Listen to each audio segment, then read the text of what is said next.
तो जीव के जन्म और मृत्यु जो है ये अपने कर्म के ऊपर निर्भर करता है। जीव जैसे जैसे कर्म करते रहते हैं उस कर्म के अनुसार उच्च अथवा नीच गति में चले जाते हैं। कभी स्वर्ग में चले जाते हैं, कभी नरक में चले जाते हैं। पुण्य आदि कर्म के द्वारा जीव उच्च लोक में जाते, ऊंचे लोक में चले जाते हैं। पाप आदि कर्म के द्वारा जीव नीच धाम में चले जाते हैं अर्थात नरक आदि में चले जाते हैं। फिर स्वर्ग और नरक ये दोनों ही भोगने के पश्चात ये पृथ्वी लोक में आना पड़ता है। फिर इसी पृथ्वी लोक में कर्म, नया कर्म सृष्टि होता रहता है। इस नए कर्म के द्वारा फिर जीव संसार में घूमते रहते हैं। इस कथा को गति को स्वयं सुखदेव गोस्वामी पाद श्रील सुखदेव गोस्वामी पाद परीक्षित महाराज को श्रवण कराया। ये जीव इस संसार में कब तक घूमता रहेगा? आप पढ़ोगे श्रीमद् भागवतम 6ठ स्कंध में पढ़ोगे, 6वां स्कंध में जब सुखदेव गोस्वामी पाद परीक्षित महाराज के निकट जीव के गति के बारे में बताया है। अर्थात जीव मृत्यु के पश्चात कहाँ जाते हैं, क्या करता है। तो उसी प्रसंग में श्री सुखदेव गोस्वामी पाद परीक्षित महाराज के निकट स्वर्ग और नरक के बारे में भी कथा सुनाया। पुण्य आदि कर्म के द्वारा स्वर्गलोक में चले जाते हैं, पाप आदि कर्म के द्वारा नरक यंत्रणा आदि भोग करते रहते हैं। तो इस कथा को सुनकर के परीक्षित महाराज के हृदय द्रवीभूत हो गया, रोने लगे। अज्ञानी जीव इस संसार में ना जाने कैसे पाप करते रहते हैं। जैसे आप चल करके आए हैं, बस चल रहे हैं, खा रहे हैं, पी रहे हैं, कितने प्राणी हत्या हो जाता है। 5 प्रकार से तो हमारा अनजान में भी जीव हत्या हो जाता ही है। जैसे आप आग जलाते हो, कितने कीड़ा आदि जो है मर जाते हैं। भोजन आदि करते हैं, उसमें भी छोटे छोटे कीड़ाएं जो मर जाते हैं। तो ये मृत्यु तो उसी प्रकार होते हैं। चलते हैं तो कितने प्राणी जो है दब करके मर जाते हैं पैर में।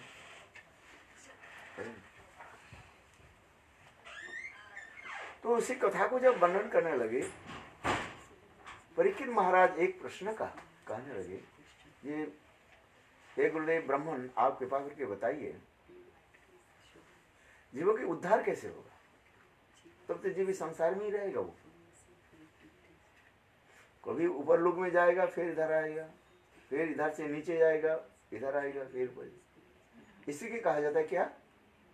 कर्म चक्र कहा जाता है। चक्का जैसे घूमते रहते हैं, उसी प्रकार जीव इस संसार में घूमते रहते हैं।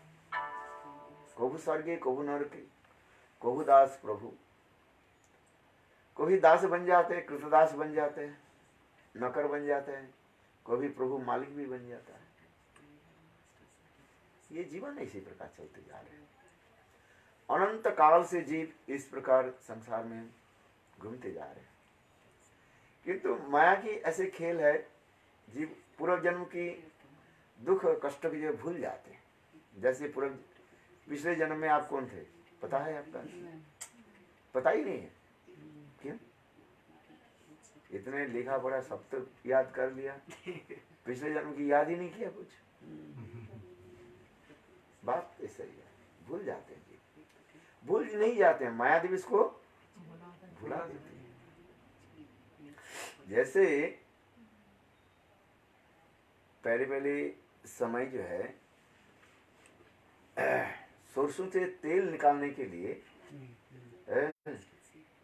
एक लोहे के वेब लगा देते थे। तो उसे 2-4 गाय को जो है, भाई एक गाय को जो है उसे लोहे पे घुमाते थे, और लोहे के जो ये होता है गुल्ला होता है, उससे सरसों पीस करके तेल निकालता था, जिसके कहा जाता है कोल्लू कहा जाता है।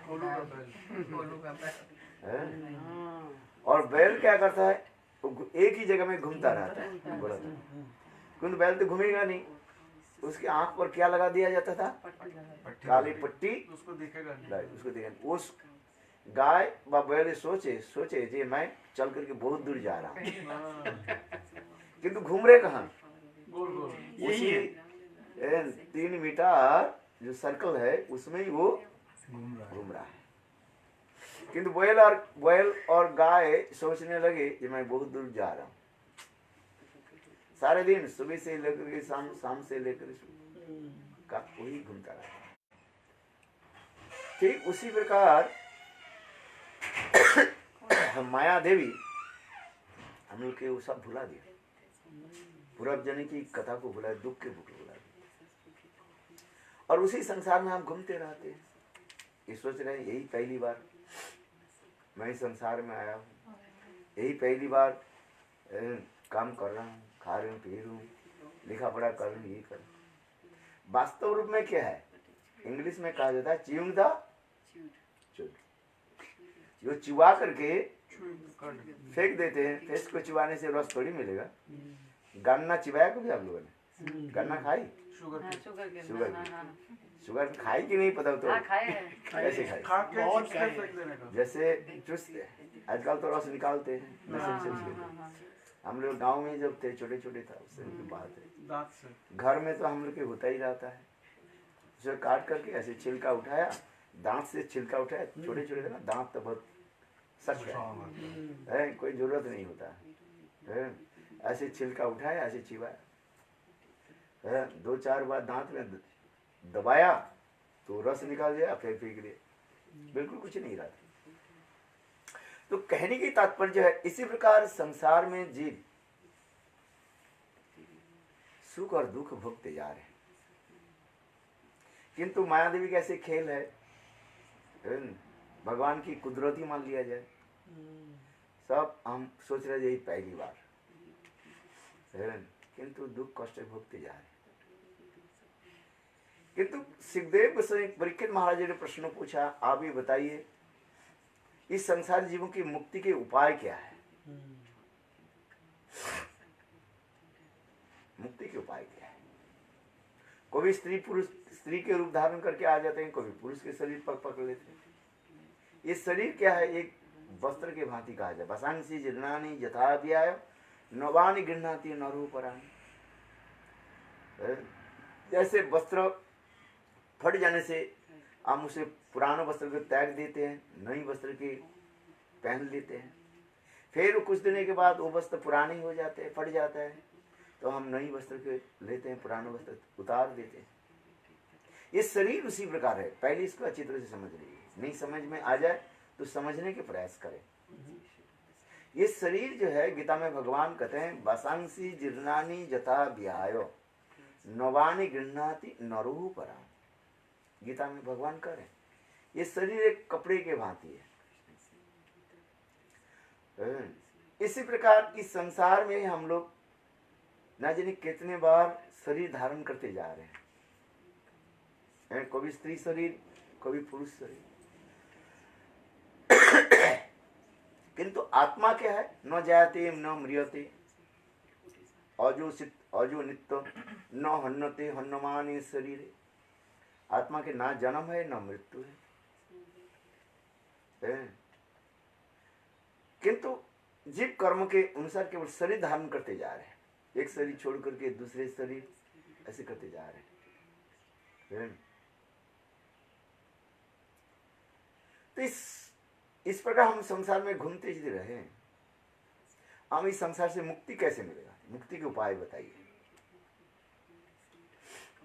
जैसे आपको मैंने पूछा पूर्व जन्म के इतिहास आपके याद है, आपने कहा जी मुझे याद ही नहीं है, बहुत ही बात छोड़ दी। आजकल स्कूल कॉलेज में बच्चा भी पढ़ते हैं, गुरु से पढ़ने के बाद दूसरे दिन पूछा जाए, कहते गुरुदेव उस समय जो आप पढ़ाया था ना उस समय आपसे ही लौटा दिया, क्योंकि कहते हैं गुरु से कुछ लेना चाहिए, लेना नहीं चाहिए, गुरु को देना चाहिए। इसलिए आपने जो पढ़ाई दिया था, ज्ञान दिया था, आपका जाने के पहले ही आपको ही समर्पित कर चले गए। आजकल हमारी बुद्धि भी ऐसी ही हो गई। स्मरण से कहने की तात्पर्य है, धीरे धीरे कलियुग जितने ही होते जा रहे हैं, हमारे स्मरण शक्ति जो है उतना ही कम होते जा रहे हैं। तो पूर्वजन की इतिहास कहाँ याद रह रही है? स्कूल कॉलेज में जो पढ़ाते हैं, टीचर के पूछो, टीचर तो परेशानी हो जाता है। और ऊपर से उनके स्कूल के जो अध्यक्ष, ये प्रिंसिपल तक प्रेशर देते हैं, तुम पढ़ाते नहीं हो, पढ़ाओ ठीक से। बोले कैसे पढ़ा, याद नहीं करते बच्चा तो क्या करे। इंडिया में तो ऐसे हालत हो गया सब। जितने भी टीचर है कहते महाराज क्या करें, बच्चा पढ़ना नहीं चाहते। शासन करो, फिर दूसरे दिन की पेरेंट्स आकर के हमें शासन करेंगे, हमारे बच्चा के तुम किया। फिर तीसरे दिन गवर्नमेंट आकर के जेल में बंद कर दे। लॉ है, किसी के शासन करना नहीं चाहिए। तो क्या करें? मेरे कहने की तात्पर्य है, कलियुग जितने ही बढ़ते जा रहे हैं, जीवों की बुद्धि स्मरण शक्ति उतना ही क्षीण होते जा रहे हैं। ये कथा में इसी प्रकार माया हमें भुला देती है। संसार पूरा जन की सारे दुख कष्ट को भुला देती, और हम इस संसार में घूमते जा रहे हैं। किंतु जो प्रश्न जो है, प्रश्न क्या क्या था, इस संसार से हमें मुक्ति कैसे मिले? मुक्ति के यद्यपि अनेकों परिभाषा है, डेफिनेशन है, तथापि तो इतना ही समझना चाहिए, हमें लोग कहते हैं हमें जन्म ना हो, क्योंकि संसार में जन्म ले तो दुख कष्ट भोगना पड़ेगा, कर्म करना पड़ेगा, कर्म के फल दुख और कष्ट। मुक्ति के उपाय के बारे में हमें बताइए। कुछ लोग मुक्तिवादी है, मुक्ति के लिए वो ढूंढ रहे हैं। तो इस कथा को, प्रसंग को कहते हैं सुखदेव गोस्वामी पाद एक सुंदर एक उपाख्यान सुनाया। इस उपाख्यान में जो अजामिल की कथा सुनाया गया स्कंद में, जीव कैसे संसार से मुक्त होकर के साक्षात में भगवान कैसे प्राप्ति कर ले। क्योंकि गीता में भगवान कहते हैं, गीता पढ़ते हैं ना आपके पास, गीता है, जद गत्वा न निवर्तन्ते तद्धामं परमं मम। गीता में भगवान कहते हैं मेरे धाम को जो प्राप्त कर लेते हैं, इस संसार में पुनः उसका आना नहीं पड़ता है। पितृयंत्री पितृपता भूतानि यंती भूतेज्य मत जाजिनो ओपी मां। गीता में भगवान कहते हैं जो पितरों की पूजा आदि करते हैं, श्राद्ध तर्पण आदि करते हैं, मृत्यु के पश्चात उसे कहाँ जाना पड़ता है? पितृलोक में जाना पड़ता है। फिर पितृलोकों से फिर उनके संसार में आना पड़ता है, फिर इस संसार में भ्रमण करते रहते हैं। जैसे अभी पितरों के पक्ष चल रहे हैं, पितरों की पूजा आदि करते हैं, तर्पण आदि करते हैं, उनके स्मृति आदि करते रहते हैं, पूजा पाठ आदि करते हैं। गुरु पुराण के अनुसार बहुत लोग बहुत कुछ करते रहते हैं।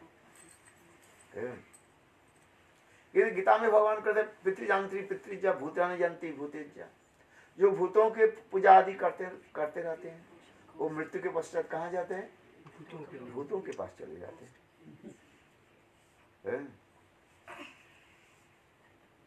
जो मेरा और जो देव देवी की पूजा आदि करते हैं, देवलोक में भी चले जाते हैं। तो जानती है देवाव्रता देवानो पितृयंत्री पितृपता भूतानि जनी भूतेजा मत जाजिनो ओपिमाम। जो मेरा पूजा करता है वो मेरे लोक में जाता है। किंतु मेरे लोक में क्या है? भगवत धाम में कोई चले जाए उसके पुनः संसार में आना नहीं पड़ता है। तो इसमें प्रश्न हो रहा है, हम लोग भगवत धाम कैसे जाए? जैसे आपने एक सुंदर कीर्तन भी सुनाया, प्रभु मुझे दर्शन दो। दर्शन के लालायित हो रहे, आप लालसा रख रहे longing to take darshan to lord. आपके हृदय में जो दर्शन की लालसा जो है बहुत सुंदर बात है। भगवान के एक बार किसी को दर्शन हो जाए, वो समस्त पाप से मुक्त होकर के साक्षात भगवान की प्राप्त कर लेते हैं। भगवत दर्शन कोई विफल नहीं होता है। बात तो, किंतु भगवान कब दर्शन दे? हम तो कहते हैं भगवान दर्शन दो दर्शन दो, किंतु दर्शन के लिए भी तो हमें उसी प्रकार लालसा होनी चाहिए। रसखान की कथा मैं कभी कभी सुना देता हूँ इस लालसा के लिए। रसखान मुसलमान थे, वो उसके पहले नाम था, मुसलमान नाम था इब्राहिम। क्या नाम था? इब्राहिम। रसखान, और रसखान के अनेकों जो है पौधों, जो अनेकों जो है ब्रज के पौध उन्होंने लिखा गया। रसखान के पौध पढ़े तो आपको आंखों से आंसू आ जाएगा। रसखान, मीराबाई, सूरदास, ब्रज के महान महान ये समस्त कवि हुए जिन्होंने ब्रज की अनेकों जो है कथाओं के जो है कीर्तन के बारे में लिखा है। आजकल ब्रज में चलते बहुत सुंदर। तो रसखान जब छोटा था, 12-14 साल के थे, एक दिन पान की दुकान में गए। पान चिबाते हैं ना, बाजार के कर्नार में एक पान की दुकान था, उस पान की दुकान में गए। लोग आ रहे जा रहे हैं, पान खरीद रहे हैं, पान चिबा करके थूक करके चले जाते हैं। वह जहाँ पर पान खरीदते हैं वहीं पर ही थूक करके जाते हैं। चिबाने के साथ ही साथ वो तो किर किर किर किर शब्द ये लगते हैं। मैं तो खाया नहीं कभी, कहते हैं कैसे क्या बोलते, सुपारी रहता है, वो कत्था, नहीं तंबाकू नहीं, कत्था रहता है, पता नहीं मुझे क्या होता है। हाँ। तो अच्छा सुनो, पान चिबाने से क्या होता है, क्या होता है ना, किरकिर किर जी हमें किरकिर सब होता है, थोड़ा हल्का सा जलन होता है। तो वो क्या करता है, जहाँ पर खरीदा और वहीं पर निकट में जो है वो थुकदानी रहता है, वहीं पर थुक थुक करके चले जाते हैं। फिर चिबाती चिबाती जैसे जहाँ तक चले चलते रहते हैं। चलो वो बात तक चलती। तो मेरा कहने के तात्पर्य जो है, लोग कहते हैं पहले पान की दुकान में जाए और थुकते हैं, तो एक कहावत है। तो रसखान जो है वहीं पर पान की दुकान पर गए, देखेगा वो पान बेचने वाले जो उसके दुकान पर सुंदर एक तस्वीर लगा हुआ था गोपाल जी का, ठाकुर जी। आपके ठाकुर घर में कौन है? गोपाल जी है ना? हाँ, बालकृष्ण। बालकृष्ण है ना? बालकृष्ण कैसे बैठी हुई है आप बताओ? लाडू लेके। 2 प्रकार के बाल गोपाल बैठे हैं, ऐसे पैर के ऐसे करके बैठता है जैसे बच्चा जैसे बैठते हैं, और जैसे घुटनों से ऊपर बैठता है। 2 बाल गोपाल होता है। शायद आपके घर में कौन सा बाल गोपाल है तो मुझे पता ही नहीं है। चलो, घुटन पे और लड्डू है। लड्डू है, एक हाथ में लड्डू है, ऐसे करके बैठते हैं, पैर दोनों दिखाई पड़ रहे उनके था, हाथ में लड्डू था, दोनों पैर ऐसे। रसखान उसको देख करके भाव में विभोर हो गए। पान उसके बोले देखो तुम्हारे ठाकुर जी के पैर तो सुंदर है, किंतु ठाकुर जी के चरण में पादुका नहीं है। पादुका समझते हो? सूर्य खड़ाम बोलते थे। क्या? खड़ाम। खड़म। खड़ाम होता है। खड़म तो लकड़ी का होता है ना। अच्छा। पादुका, चलो जैसे भी पादुका भी, खड़म जो भी पादुका का है। पादुका सबसे हिंदी अच्छा, हिंदी संस्कृत शब्द है पादुका है। जैसे भरत जी रामचंद्र की पादुका लेकर सिंहासन पर रखा। हाँ रखा जाता, गुरु जी के पादुका जैसे सिंहासन पर रखा जाता है। चलो आइए कथा में। रसखान कहने लगे तुम्हारे ठाकुर जी के चरण में तो पादुका नहीं है, पादुका क्यों नहीं लगा है? वो पान के दुकानदार, जो दुकानदार कहेंगे ये कहाँ से पागल आ गया शायद, अरे चित्रपट में क्या पादुका क्या लगे। बार बार जब पूछने लगे, वो कहने जा ये कहाँ मिले, तू लेकर क्या। वास्तव इधर घूमते घूमते रसखान ने किया कि छोटे छोटे पादुका लेकर क्या, ठाकुर जी की पादुका लेकर दुकान से खरीद करके लाए। देखो मुसलमान होकर के कितने ठाकुर जी के प्रति भाव रखते, प्रेम। पान के दुकानदार बोले, फिर उसको डांट फटकाया, बोले ये तो जरूर पागल है कहीं से, क्या बोलते हैं भाई, भक्त कब क्या बोलते हैं तो समझ नहीं पाते ना। ले जा वृंदावन में चले जा तू, तुम्हें ठाकुर जी मिल जाएगा। रसखान ने किया कि वो पादुका लेकर के वृंदावन को चलने लगे, भाव में विभोर हो गए। अच्छा, वो पहनाने के लिए वही पहने, वो पादुका पहनने के लिए क्यों पान के दुकानदार उसको फटका दिया ना, हाँ बोले जा वृंदावन में चले जा, तुम्हें ठाकुर जी मिल जाएगा और उनको पहना दे। पादुका लेकर के चल पड़े रसखान, और भाव में इतने डूब गए, ये ठाकुर जी कहाँ मिले, कहाँ मिले ठाकुर जी, उनके पादुका कहाँ पहना है। भाव में उत्कंठा था, जैसे प्रभु जी ने कीर्तन किया, ये प्रभु दर्शन दो, दर्शन देने के लायक हो रहे। तो उसी प्रकार रसखान पादुका लेकर के चल पड़े वृंदावन। भाव में बोले क्यों कहाँ मिले, कौन सा मंदिर। रास्ता में लोग जा रहे हैं, आ रहे हैं, जा रहे हैं, लोगों के पूछने लगे, अच्छा बताओ वृंदावन में ठाकुर जी कहाँ मिलेगा। लोग हंसने लगे, एक तो पागल है, एक तो मुसलमान है, टोपी लगा हुआ है, दाढ़ी भी है, अलखल्ला भी पहना हुआ है। मुसलमान लोग पता है रंग बेरंग के जो अलखल्ला पहनते हैं, दाढ़ी भी है। ये मुसलमान है, विधर्मी है, पागल है। कोई उत्तर नहीं दिया, कोई भी दिया तो हंस फंस करके लोग चले जाते हैं, कोई कुछ उत्तर नहीं दिया। रसकान जिसको देखे उसके ही पूछने लगे, ठाकुर जी कहाँ मिले, आप बताओ। कोई नहीं बोले, किसी को पता नहीं, किसी को पता नहीं।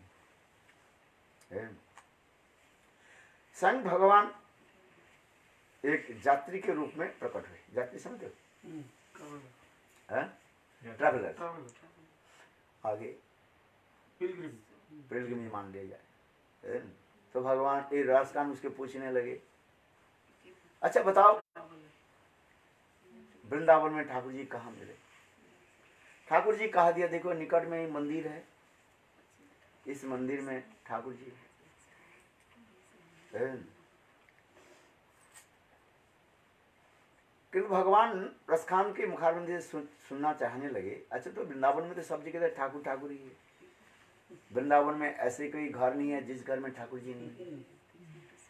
किसी घर में बाल गोपाल रहता है, किसी घर में लड्डू गोपाल रहता है, किसी घर में गिरिधारी रहता है, किसी घर बंसी वाले रहते हैं। ठाकुर जी भी कहने लगे, किसको तुम दर्शन करना चाहते हो। कहते देखो कोई इसके गिरिधारी नाम कहते हैं, जो गिरी के धारण किया इसलिए उसके नाम एक है क्या, गिरधारी कहते हैं। बंसी बजा करके गोपियों के साथ रास किया उसने, कोई उसके बंसीधारी भी कहते हैं, रास बिहारी भी कहते हैं, गोपियों के साथ रास बिहारी है। कोई इसके श्याम सुंदर कहते हैं, कुछ के मनमोहन भी कहते हैं। कोई कहे गिरिधारी और कोई कहे मन। ठाकुर जी कहने लगे, अच्छा रसकांत तुम ये बताओ तुम्हारे ठाकुर जी के रूप वर्णन करो, मैं सुनना चाहता हूँ, कैसे है।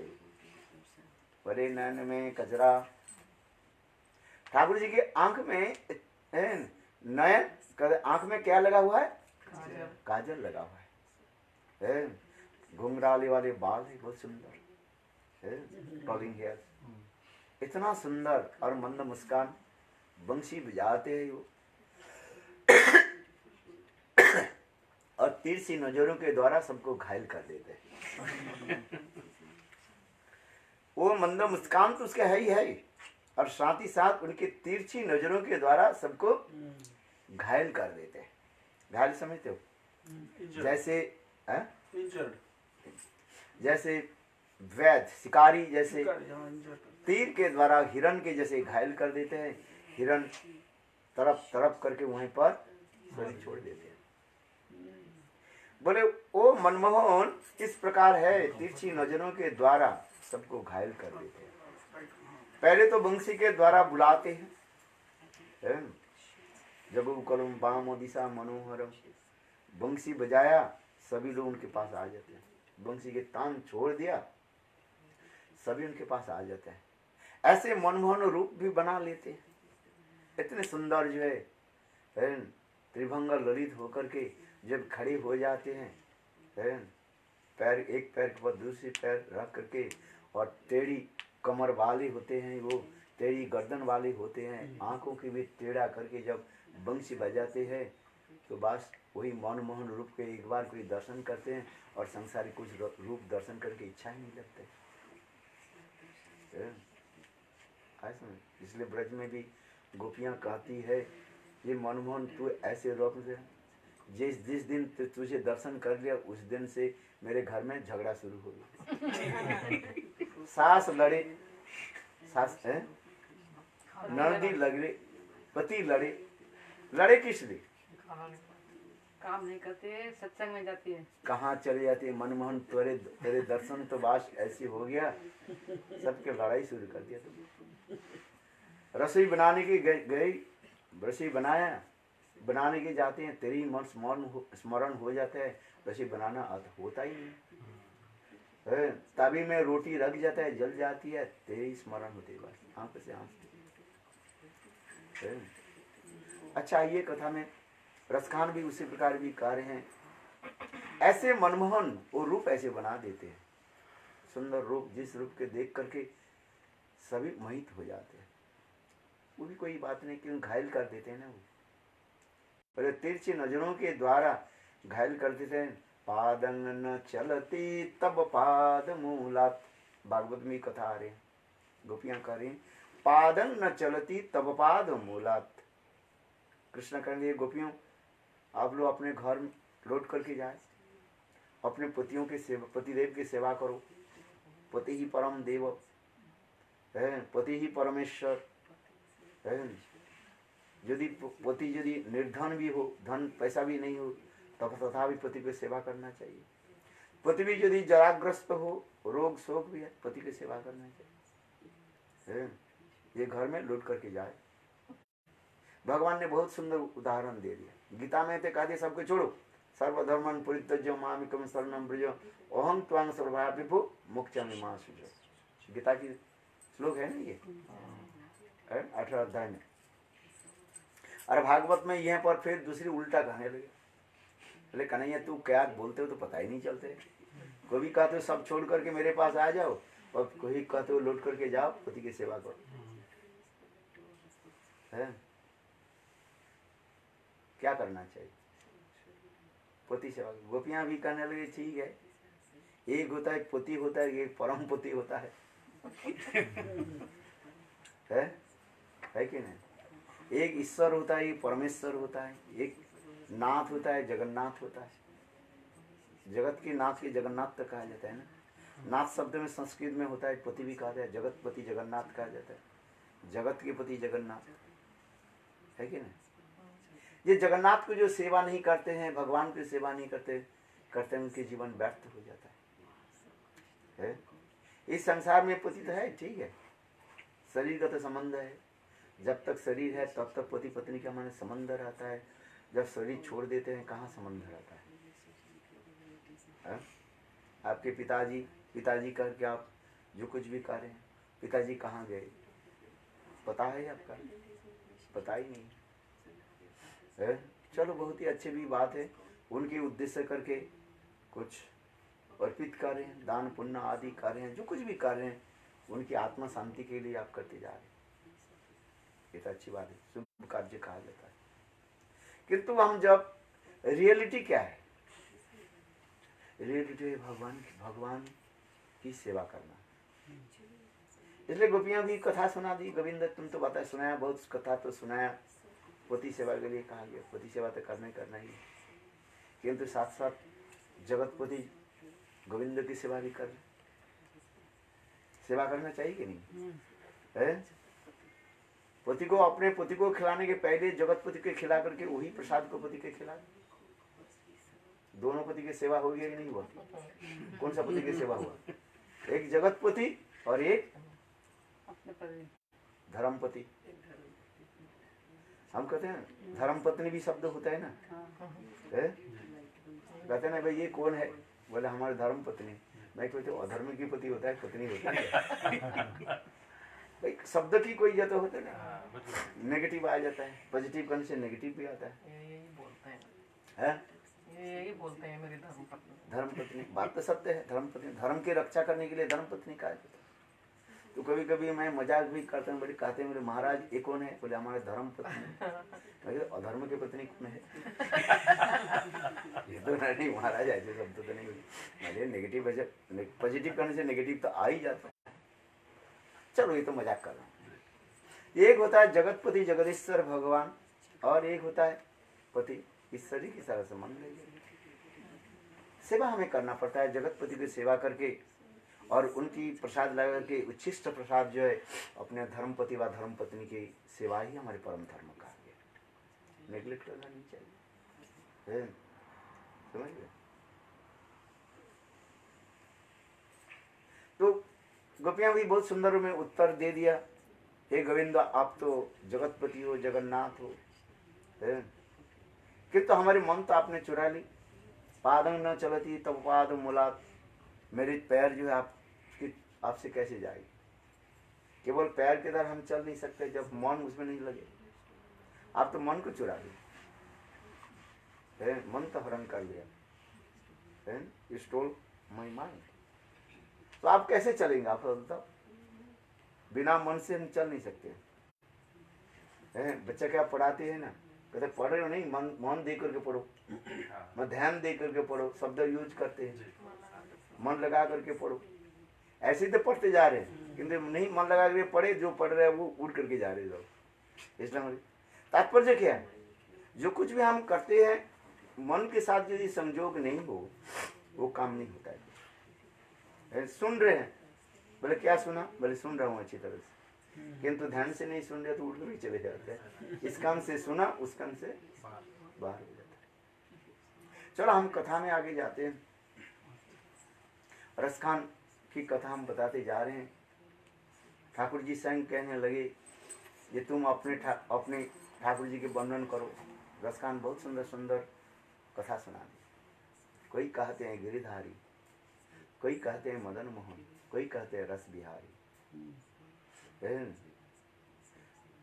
चलो कोई कहते हैं उनके नाम श्याम सुंदर भी कहते हैं। ये चलो निकट में मंदिर है, संत ठाकुर जी एक ग्रुप में मनुष्य ग्रुप आकर कहने लगे निकट में मंदिर है, श्याम सुंदर रहते। रसखान पादुका लेकर के चल पड़े मंदिर में। इतने समय पुजारी मंदिर बंद करने वाला था, वो समय हो गया, मानो शाम के समय हो गया, 8 बज गया तो मंदिर बंद होने वाला है, 7-8 बज गए। फिर ठंडी के समय था, पुजारी मंदिर बंद करने वाला था। रसखान पादुका लेकर के जब चल पड़े तो पुजारी कहे तुम कहाँ से? बोले देखो हमारे रोको मत पुजारी, मुझे रोको मत, मेरा जरूरी काम है। बोले क्या काम है? बोले ठाकुर जी के पादुका पहनाना। पुजारी बोली ये तो बिल्कुल पागल है, एक तो विधर्मी में कहा ही है और पादुका लेकर के मंदिर पर आ गए। हम लोग के हिंदू धर्म में क्या होता है, जूता चप्पल बाहर रखना चाहिए ना, है? जूता चप्पल कहाँ रखना चाहिए? बाहर रखना चाहिए। किंतु वो उन्होंने क्या कि बिल्कुल जो है पादुका लोग चप्पल माने जूता जो है लेकर के मंदिर के पास आ गए। कहने लगे पुजारी कहते थे बिल्कुल पागल है, जा जा बाहर जा बाहर जा। किंतु रसखान इतने भाव में डूबे हुए थे, कहने लगे पुजारी मुझे रोको मत, मेरा एक जरूरी काम है। बोले क्या काम है? वह ठाकुर जी के जूता पहना। पुजारी सोचने लगे थे बिल्कुल पागल है। उसके धक्का देकर के बाहर निकाल दिया और दरवाजा पट बंद कर दिया। रसखान रोने लगे, बिल्कुल मंदिर के नीचे सीढ़ी में बैठे रहे, मन मन विचार करने लगे। बोले ठाकुर जी तुम तो कभी न कभी तो बाहर तो आओगे, तब पहना। देखो कितने उत्कंठा है। सारे रात रसखान मंदिर के नीचे के जो सीढ़ियां है ना वहीं पर बैठे रहे और कहने लगे ठाकुर जी तुम कब तक अंदर में कब तक रहोगे, कभी न कभी तो बाहर तो आओगे। वो पादुका लेकर के बैठे रहे। ठाकुर जी विचार करने लगे मेरे परम भक्त उत्कंठा से आए हैं मुझे दर्शन करने के लिए और उनके दिए हुए वस्तु को मुझे ग्रहण करना है। पत्र पुष्पम फलम तोयम जो मैं भक्ता प्रजापति, गीता में भगवान कहते हैं जो मेरे भक्ति के द्वारा मुझे देते हैं मैं उसके ग्रहण कर लेता हूँ। आज भक्त के दिए हुए द्रव्य को तो मुझे ग्रहण करना ही है। रात 1 बज गया, 2 बजे मच्छर भी लग रहे हैं, ठंडी भी लग रहे हैं। रस खान नीचे सीढ़ी में बैठे हुए मच्छर को भगाने लगे और कहने लगे, ठाकुर जी तुम कब निकल गए आओगे। इतने समय 2 बज गया, देखा झनात झनात शब्द होने लगे। देखा तो रसखान पीछे बाएं देखे, दाएं देखे, आगे देखे, पीछे देखे, कुछ दिखाई नहीं पड़ा। फिर रसखान बैठे, ये ठाकुर जी तुम कब निकलोगे। इतने समय अकस्मात ठाकुर जी आकर के रसखान के पास ही बैठ गए, गले बैठन देकर कान पर हाथ रख करके बैठ गए। ठाकुर जी कहने, रसखान ठाकुर जी के देख करके रोने लगे, प्रभु मैं आपके लिए जूता लाया। इतने समय जूता पहने के गए, देखा जो ठाकुर जी के पैर के तले है ना, खून में लथपथ था और ब्लिस्टर भी हो गया, वो गर्मी से छाला पड़ गया। एक तो खून और भी इतने बड़े बड़े जो है छाले पड़ गए। रसकान देकर के रोना शुरू कर दिया। रसकान कहने लगे, ठाकुर जी आपके पैर में छाले कैसे पड़ गए। ठाकुर जी कहने लगे, देखो मैं चल करके आ रहा हूं ना, इसे कांटे कंकड़ लग गए। बोले इतने ही तो यार, 5 सीढ़ी तो नीचे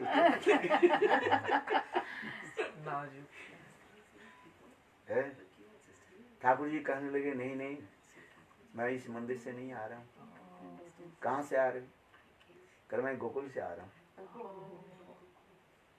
तुम तो मेरा जूते जो है ले ना, ठाकुर जी बाल गोपाल है ना, उनके साइज तो लेकर के है। मैं इस मंदिर से निकल करके नहीं आ रहा हूँ। मेरा अनंत स्वरूप है, अनंत रूप है।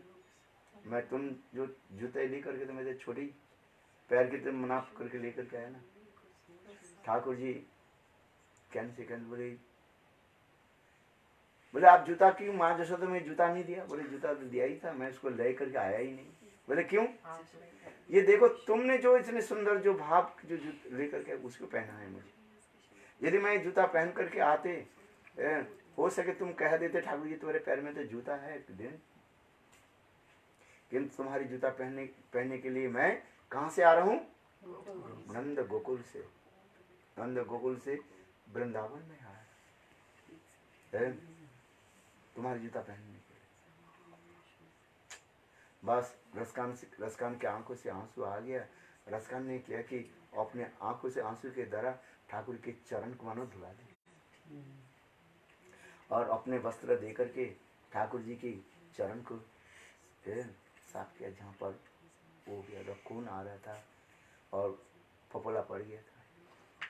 और अच्छी तरह से करा करके ठाकुर गुरुस खान ने किया कि ठाकुर जी के चरण में वो पादुका पहना दी। देखो भाव कैसे होता है। हम भगवान के पास जो भाव लेकर के जाते हैं, उपस्थित होते हैं, भगवान वही वस्तु मुझे प्रदान करते हैं। इसलिए कहा जाता है भावग्राही जनार्दन। भगवान आपको क्या लेते हैं, भाव ग्रहण करते हैं। जैसे आप मैं कहता हूँ, आप पितरों के लिए अब जो कुछ अर्पण किया, आपके पितरों ने उसको क्या कैसे ग्रहण किया, भाव के अनुसार। जो भक्ति भाव देखे जैसे वही ग्रहण कर लेते हैं। और कुछ करना नहीं है। भावग्राही जनार्दन, भगवान के एक नाम है जनार्दन। भक्त जिस प्रकार भावों के द्वारा भगवान को अर्पित करते हैं, भगवान उसी को ग्रहण कर लेते हैं। तो एक बात बताता हूँ, शास्त्र में लिखा, प्रहलाद निशंक की कथा में आ जाता है। जब नृसिंहदेव प्रहलाद जी के कहने लगे, प्रहलाद अर्थात हिरण्यकशिपु के मारने के पश्चात स्वयं भगवान नृसिंहदेव प्रहलाद के कहने लगे, प्रहलाद तुम जैसे परम भक्त और कोई नहीं, तुम मुझे कुछ वर मांगो। स्वयं भगवान नरसिंह देव उग्र मूर्ति जो था, प्रहलाद को किया कि अपने गोद पर बैठाया, पीठ पर थपथपाया और स्वयं माता पिता के वात्सल्य भाव से प्रहलाद महाराज के जो है मस्तक जो है सूखने लगे, घ्राण लेने लगे, जिसे कहते हैं वात्सल्य भाव कहा जाता है। बोलो भक्त वत्सल भगवान नृसिंहदेव की। उस समय भगवान नृसिंहदेव प्रहलाद के कहेंगे, प्रहलाद तुम कुछ वर मांग लो मुझसे। कथा प्रसंग है। तब उस समय प्रहलाद महाराज कहने लगे, प्रभु आपको मैं भजन किया, जो कुछ भी किया मैं बनिया नहीं, वर मांगने से मैं नहीं, मुझे वरम न जाता, मैं आपसे कुछ मांगना ही नहीं चाहता हूँ। भगवान नृसिंहदेव कहने लगे, प्रहलाद मेरा अमोघ दर्शन ये व्यर्थ नहीं जाएगा, जो मेरे पास जैसे भी आ जाए मैं उनको भक्त में कुछ तो देता ही रहता हूँ, और उसमें मेरा आनंद होता है। जैसे उदाहरण देते हैं, छोटा बच्चा पिताजी के जेब से जब पैसा उठाता है, पिताजी को भी आनंद होता है।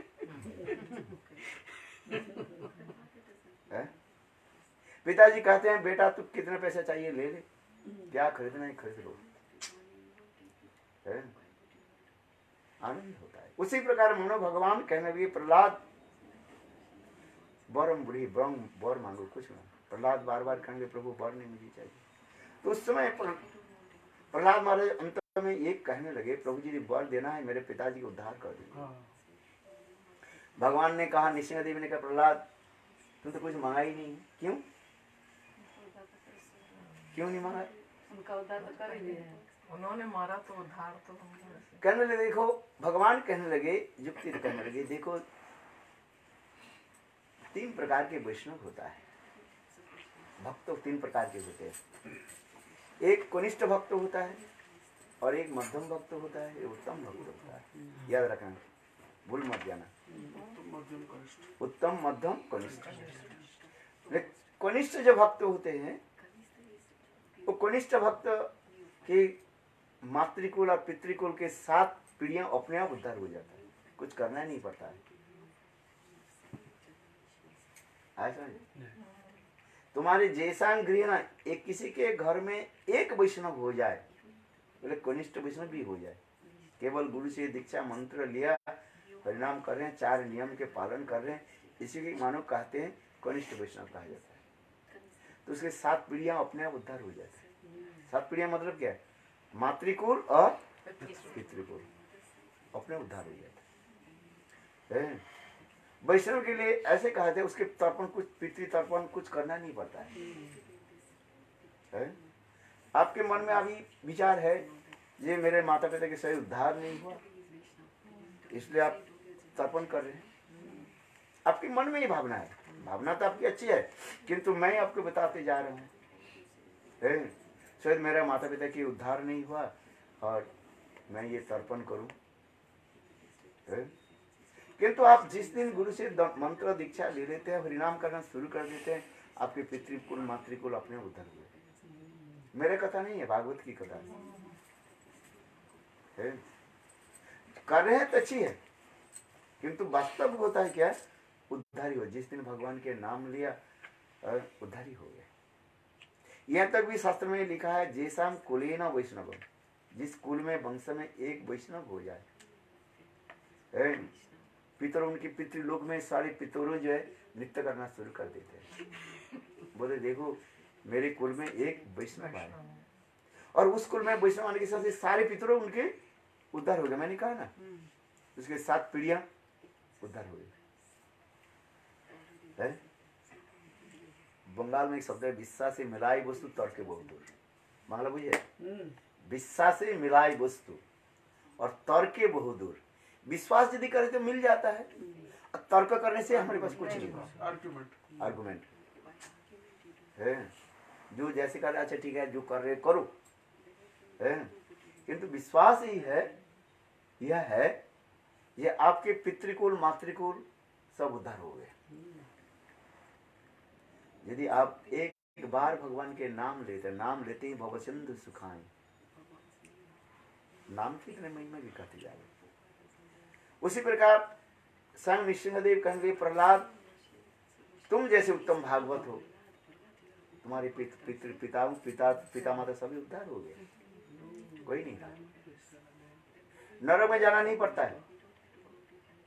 जननी कितार्थ, उस माता का जन्म सार्थक है जिस माता ने ऐसे वैष्णव पुत्र को जन्म दिया है। भागवत के एक पुराण के श्लोक है। विश्वास की वस्तु होता है। श्राद्ध क्या है? जैसे आप लोग आज के पितृ श्राद्ध चल रहे, श्राद्ध शब्द के श्रद्धा शब्द से श्राद्ध शब्द उत्पन्न हुई। श्रद्धा, फेथ। जैसे आप सोच रहे हैं कि हमारे पितरों की श्रद्धा, इस दिन पर उन्हें शरीर छोड़ा है, इस पक्ष में और इस तिथि में छोड़ा। जैसे शास्त्र में विचार है, स्मार्त विचार के अनुसार ये कभी कभी भूल हो जाता है उनकी तिरुभाव में मृत्यु दिवस, तो कहते हैं ये 15 दिन में कर दो बस। और यदि यदि वो भी भूल गया कौन सा तारीख था, कौन सा तिथि था, बोले अंतिम दिन तो कर दो बस। बोलो वृंदावन बिहारी करते हैं ना। किंतु जो लोग एक बार प्रभु के नाम ग्रहण कर लेते हैं, वैष्णव बन जाते हैं, गले में तुलसी माला धारण करते हैं। जैसे आपके बेटा की गले में तुलसी माला देखकर मुझे लोग प्रसन्नता हुई है। पिछले बार दिया था ना मंदिर है, अच्छी बात है। इसलिए तो डॉक्टर माला भी करता है। हाँ, माला भी करना चाहिए। डॉक्टर बन जाएगी। अच्छा, परमार्थिक डॉक्टर होता है, लौकिक डॉक्टर भी, दोनों ही डॉक्टर होना चाहिए। महाराज आपसे फीस नहीं लेंगे आपका चिकित्सा करने के लिए। महाराज अच्छे ही रहेंगे। महाराज हमारे सदा स्वस्थ रहे। हाँ, नो नीड। डॉक्टर की जरूरत, डॉक्टर बनाए लेकिन उनकी जरूरत नहीं। तो सुनिए कि ना, बहुत अच्छी बात है, आनंद की बात है, उसकी बात है जो आपके बेटा डॉक्टर बनते जा रहे हैं। अच्छा बताए, ऐसे पुत्र कहाँ मिले? गले में तुलसी माला रख रहा। आज का जो डॉक्टर बनते हो बिल्कुल नस्ती होता है। किंतु आपके घर में बेटा जो अच्छा सुपुत्र है, गले में तुलसी माला रख रहे हैं, नाम भी करे ना, जब माला लिया कि नहीं लिया? माला करता है, एक माला करता है। एक माला करे, कोई भी बात नहीं, धीरे धीरे करते रहे। हाँ, पढ़ाई बहुत होता है तो एक करते हैं। कोई बात नहीं, पढ़ाई तो बहुत करते रहते, ये भी एक पढ़ाई है ना। हाँ, सच बात है। ये भी एक पढ़ाई है। नहीं करता है। वो ज्यादा पढ़ाई करते हैं, ये भी उससे ज्यादा पढ़ाई है, थोड़ा कर लो, कोई बात नहीं। जैसे प्रभु जी ने कहा, इनके 2 बेटियों के काम में लगा दी, अच्छी बात है, पुजारी बना दी। मुझे सुन करके प्रसन्नता हुई। एक के मंगल आरती में लगा दी, दूसरी को ठाकुर जी के संध्या आरती में लगा दी। एक के ठाकुर जी के जगाओ और दूसरे को बोले सुलाओ। हाँ, ठाकुर जी के सुलाना पड़ता नहीं, तब तो जगेगा। कौन सुलाती है? ये सुलाती है, ये जगाती है। बहुत अच्छी बात। अरे ये क्या करती है? ये भजन गाती है, ये परेशान करती है। इनको वो बुक बेड टाइम स्टोरी सुनाती है। हाँ, बस अच्छी बात सुना है। भाई, भक्त के घर में, भक्त के परिवार तो ऐसे होना चाहिए, सब ठाकुर जी की सेवा में लग जाए। चलो, मैं जिस करके नृसिंहदेव स्वयं कहने लगे, हे प्रहलाद, तुम्हारे माता पिता तो उद्धार ही हो गए, जिनके घर में केवल एक कनिष्ठ अधिकारी वैष्णव को, मध्यम अधिकारी के 14 पीढ़ियां उद्धार हो जाता है। अब नहीं, 14th generation from mother side and father side. और उत्तम भागवत होने से उनके कितने पीढ़ियां? 21 पीढ़ियां, 21 generation from mother side father side. आप कल्पना है? साथ का पहाड़ है? हाँ, पहाड़ा लोग समझते हैं कुछ, हम तो पढ़ते थे उस समय। पार्लियामेंट टेबल्स, टेबल वो तो पहाड़ है। सारा बोलते हैं। तो उत्तम भक्त के 21 पीढ़ी, मध्यम के 14 14 और कनिष्ठ के 7। 7-14। हाँ, सब 7 के इंच कहने, 7 के 12, 7 हम लोग के 7, 7 दूनी 14, 7 तो ये हम लोग के कनिष्ठ वाले में थोड़ा उदार सब ठाकुर की कृपा होगी, सब ठीक होगा। है। तो भगवान निश्चिन्नदेव कहने, प्रहलाद और कुछ वर मांगो। प्रहलाद अंत में कर वर कहने लगे, प्रभु प्रायण देव मुने संयुक्त कामा मौनम चरंती विचरण परार्थ निष्ठा। स्वयं प्रहलाद महाराज कहते हैं, जो अपने उद्धार के लिए जो भजन करता है वो सारथी है, सेल्फिश। जो भजन स्वयं करता है, दूसरे के भजन में लगाते हैं, वो श्रेष्ठ है प्रभु। इसलिए आप मुझे कृपा करें, मैं सभी को जो भजन में लगाऊं। कटी जन्म मैं नरक में चले जाऊं प्रभु, सब जीवों के पाप भोगने के लिए, किंतु सब जीवों का उद्धार कर दीजिए। प्रहलाद महाराज जी ने कहने लगे। भगवान नृसिंहदेव रोने लगे, प्रहलाद मैं तुमको एक वचन देता हूँ, मेरे नृसिंह प्रहलाद की कथा केवल जो श्रवण करेगा उसके उद्धार हो जाएगा। और तुमको मैं आशीर्वाद देता हूँ, निडोर होकर के सर्वत्र भगवत नाम प्रचार करो। बोलो वृंदावन बिहारी। क्योंकि कलियुग में जितने प्रकार की भगवत प्राप्ति के उपाय बताया गया, सर्वश्रेष्ठ उपाय क्या है? भगवत नाम, हरि नाम। हरे कृष्ण हरे कृष्ण कृष्ण कृष्ण हरे हरे, हरे राम नाम संकीर्तन। श्रीमद् भागवत भी अंतिम श्लोक भी ऐसी है, नाम संकीर्तन जसवाज है। नाम संकीर्तन का जीव की उद्धार हो जाए, और कुछ करना नहीं पड़ता। पितरों के साध्य करे अथवा नहीं भी करे तो ठीक है, लोक शिक्षा के लिए करें। जैसे चैतन्य महाप्रभु भी बहुत साल के बाद गया में गए, अपने पिताजी के श्राद्ध भी किया, गया श्राद्ध दिखाया गया। ऐसे नहीं करना नहीं चाहिए। ये तो मैं नहीं कर रहा हूँ, नेगेटिव मत लीजिएगा। है हमारे चैतन्य महाप्रभु, उनके पिताजी शरीर छोड़ा, शरीर छोड़ने के कम से कम 10-12 साल के बाद चैतन्य महाप्रभु स्वयं कृष्ण चैतन्य महाप्रभु के रूप में आए और गया में जाकर के अपने पिताजी की भी श्राद्ध प्रदान किया। है लोग शिक्षा देते हैं, ये समाज कहीं कलुषित ना हो जाए, एक समाज व्यभिचार में न चले जाए, इसलिए लोक शिक्षा के लिए भगवान भी ऐसे दिखाते हैं। इसलिए गीता में भगवान कहते हैं, नौ बुद्धि भेदम जनेषु, किसी को बुद्धि के भेद मत करो। यार ऐसे करने की क्या जरूरत है? ऐसे करना नहीं चाहिए, ऐसे बोलना नहीं चाहिए। जो जैसे करते जा रहे हैं करो। बुद्धि का भेद नहीं करो मीन्स क्या जी? बुद्धि का भेद नहीं करो, उसका मतलब क्या? मैंने जो पूजा कर रहे हैं, हाँ। जैसे आप पितरों के श्राद्ध कर रहे हैं, हाँ। तर्पण कर रहे हैं, यदि मैं कह दिया बड़े भाई करने की जरूरत है तो भगवान के नाम ले लो, हो सके आप बिगड़ जाओगे। बड़े महाराज ने मुझे ऐसे क्यों कहा? यदि कोई तत्व सिद्धांत में नहीं मैंने प्रवीण न हो जाए, एक्सपर्ट नहीं हो सकता है वो गलत धारणा आ जाएगा। जैसे मैंने कहा दिया भाई, एक बार जो वैष्णव बन जाता है, वैष्णव किसी को करने की जरूरत नहीं होता है। तत्व सिद्धांत यही है, किंतु जो कर रहे हैं तो अच्छा ही है।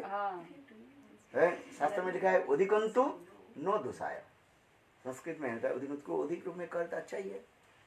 पितरों के सम्मान कर रहे हैं, पूजा कर रहे हैं, एक्चुअली वो तो उद्धार हो ही गया। आपके पितरों जो वो लोग उद्धार हो गया, फिर तथापि जो कर रहे हैं इसमें दोष नहीं है। इसलिए कहते हैं अधिकंतु न दोषाय। आपके पिताजी दादा परदादा जो भी ग्रैंडफादर जो भी है वो सब उद्धार हो गए। तथापि उनके सम्मान के लिए कर रहे हैं अच्छा ही है। तो हम सम्मान देना, उनकी कथा को स्मरण करना अच्छी बात है कि नहीं? उन्हें आज के दिन में क्या करते, इसको देने से उनके स्मरण होता है, श्रद्धा शब्द उत्पन्न होता है, माने उनकी कथाओं के स्मरण हो जाता था।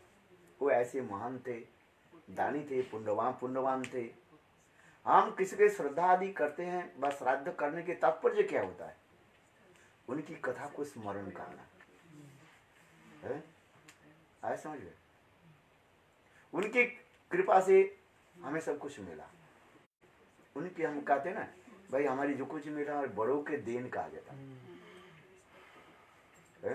ये नहीं कह सकते मैं अपने काम कमा करके मैं इतने मकान बना लिया, ये बात सत्य नहीं। बड़ों की कृपा, जैसे माता पिता के कृपा से बच्चा बड़े होते हैं, लिखा पढ़ा सीखते हैं, पुत्र के कर्तव्य क्या होता है? पिता माता को सम्मान करना है। नास्तिक जो हो जाता है, बोले तुमने क्या कुछ नहीं किया, मैं अपने बल पर सब कुछ किया, ऐसे नहीं है। पुत्र के भी कर्तव्य है माता पिता को सम्मान देना है। यदि माता पिता के सम्मान नहीं दिया तो उसके नरक गति हो जाता है।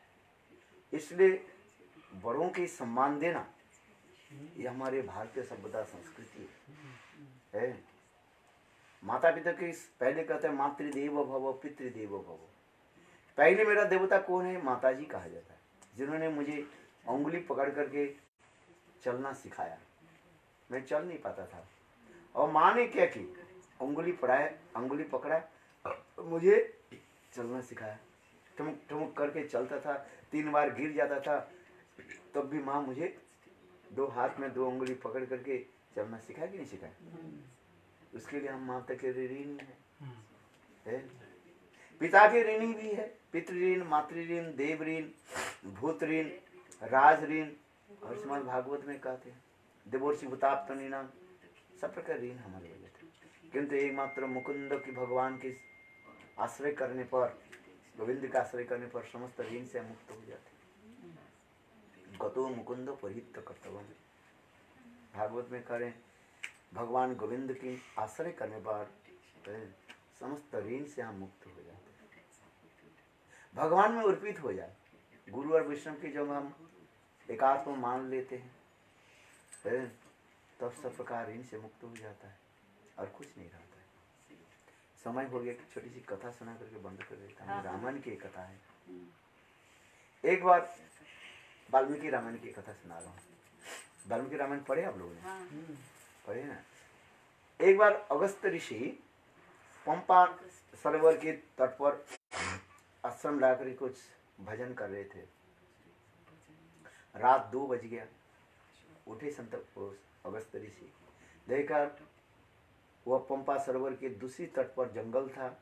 उस जंगल के देखते देखते जंगल अकस्मात उजाला हो गया। अगस्त ऋषि खड़े हुए बोले क्या बात हुई? देखा क्या, एक सुंदर विमान आया। विमान, स्वर्गीय विमान जिसको कहते हैं, डिवाइन चैरियट। अगस्त ऋषि देखा वो विमान आकर के जब जंगल की तरफ आए और वहीं पर जब लैंडिंग हो गया और उसके उजाला हो गया, चारों तरफ बिल्कुल स्वर्ण वर्ण के भांति हो। देखा क्या, उस विमान से 2 व्यक्ति निकले है, और 2 व्यक्ति में एक व्यक्ति वहीं पर खड़े रहे और दूसरी व्यक्ति जो है वो विमान से उतर करके जंगल के अंदर चलने लगे। उस व्यक्ति के शरीर में अनेक प्रकार अलंकार था, मणि मुक्ता आदि अनेक प्रकार अलंकार। देखने में बहुत सुंदर है, राजपुरुष जैसे लग रहे हैं, देवलोक जैसे लग रहे हैं, देखने में इतना सुंदर था। अगस्त ऋषि विचार कर रहे, इतनी घनाघोर रात्रि में 2 बज रहे हैं, अंधकार भी रात्रि है, कौन है, कहाँ से विमान है? अगस्त ऋषि ने जोग बल से नदी पंपा सरोवर के पार करके इस पार है। ऐसा देखा क्या, जो व्यक्ति अंदर में गए उनके फॉलो करते करते अंदर आ गए। देखा क्या, वो व्यक्ति एक मुर्दा को शरीर को, मुर्दा के शरीर ना, उसके दांत से काट काट करके मांस खा रहे थे। अगस्त ऋषि उनको हाथ पकड़ बोले तुम कौन हो? तुम देखने में इतने सुंदर हो, दिव्य पुरुष लग रहे हैं, और तुम्हारे शरीर में इतने सुंदर अलंकार है, मणि मुक्ता आदि के अलंकार, तुम कौन हो? ये मुर्दा क्यों खा रहे? वो व्यक्ति रोने लगे, कहे महाराज आप तो त्रिकालज्ञ ऋषि हो, आप सब जानते हो, तथापि लोक शिक्षा के लिए आप मुझे प्रश्न कर रहे। अगस्त ऋषि कहने, अच्छा बताओ सुनिए। तो वो कहने लगे महाराज मैं पूर्व जन्म में मैं माता पिता की सेवा नहीं किया, घर संसार छोड़ करके मैं जंगल में चला गया और जाकर के कठोर तपस्या शुरू की। एक पैर में खड़े होकर के 2 हाथ को ऊपर उठा करके इस प्रकार जो है कठोर तपस्या की थी। इस कठोर तपस्या से मुझे अनेक प्रकार के जो है मिस्टिक पावर मुझे प्राप्त हुआ। मिस्टी पाठ में अलौकिक जो है अलौकिक शक्ति। शक्ति मुझे प्राप्ति हुई। इस अलौकिक शक्ति प्राप्ति करके मैंने गांव गांव में आकर के लोगों को दिखाया, जिससे देख करके लोग प्रसन्न हुए और लोग मुझे अनेक धन संपत्ति दे दिया। ऐसा चमत्कार के नमस्कार है ना, लोग मुझे बहुत धन संपत्ति दे दिए। उस धन संपत्ति को मैंने किया कि लोक सेवा में, समाज सेवा में लगा दिया। कहीं स्कूल बना दिया, कहीं कुछ की लोगों की मैंने सेवा दी, जिसे कहा जाता है परोपकार कहा जाता है। ऐसे मैंने बहुत सेवा दी, धन संपत्ति में सब कुछ लगा। विद्यालय स्थापन से लेकर के कुएं आदि खोदना, अनेक प्रकार के लोक सेवा से, जिसको कहते हैं पुण्य कर्म आदि। इस पुण्य कर्म के फलस्वरूप मैं स्वर्ग में, मृत्यु के पश्चात मैं स्वर्गलोक में चला गया। जब स्वर्गलोक में जब मैं गया, स्वर्ग तो देखने में बहुत सुंदर है, सब कुछ है, नंदन भवन, अमृत भोजन, नंदन कानन, अनेक प्रकार के दिव्य स्थान का। मैं घूमते घूमते देखा सब कुछ। अंत में जब भूख मुझे लगा, मैं सोचा कुछ आहार कर लूं। सब देवता लोग भोजन कर रहे थे, अमृत भोजन कर रहे। मैं सोचा मैं भी भोजन कर लूं। जब जहाँ जहाँ पर मैं जाता हूँ, देवता लोग मुझे मना कर देते हैं, नहीं तुम यहीं पर भोजन नहीं कर सकते। क्यों?